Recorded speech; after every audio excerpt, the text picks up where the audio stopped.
solstice d'hiver qui a lieu aujourd'hui, c'est évidemment le jour de l'année où les nuits sont les plus longues. Il est fabuleusement porteur d'espoir. C'est le moment aussi où les jours commencent à rallonger, où la lumière revient. Et même si l'humanité a toujours éprouvé le besoin de conjurer le sort, de rappeler la lumière par des rituels, notamment avec Yule. Et puis, ouais, on va parler de Noël aussi, hein, cette lumière, cet espoir fabuleux porté par l'enfant Jésus qui arrive. Le solstice marque aussi le début de la période du Nord sur la roue de médecine amérindienne. La période du Nord, c'est l'hiver, c'est le grand blanc, comme disent les Indiens d'Amérique du Nord. Cette période où tout semble dormir, mais qui est en fait fabuleusement porteuse d'espoir, elle aussi, parce que c'est un moment d'activité intense. C'est un moment où la nature, qui a l'air de dormir, en réalité se charge de toute l'énergie et de toute la puissance de la terre-mère qui va éclore après au printemps, donc à l'est sur la roue de médecine. Pour nous, humains, le nord sur la roue de médecine,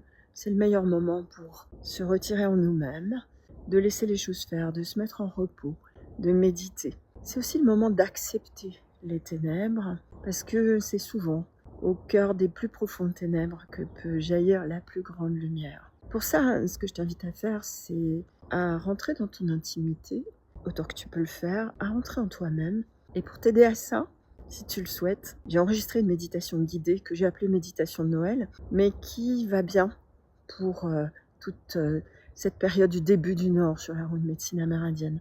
Elle est en accès libre sur la chaîne YouTube de Plume de Forêt, elle est aussi sur le blog. Je te mets tout ce qu'il faut pour y arriver, juste en dessous dans la description. Et je te souhaite d'excellentes méditations.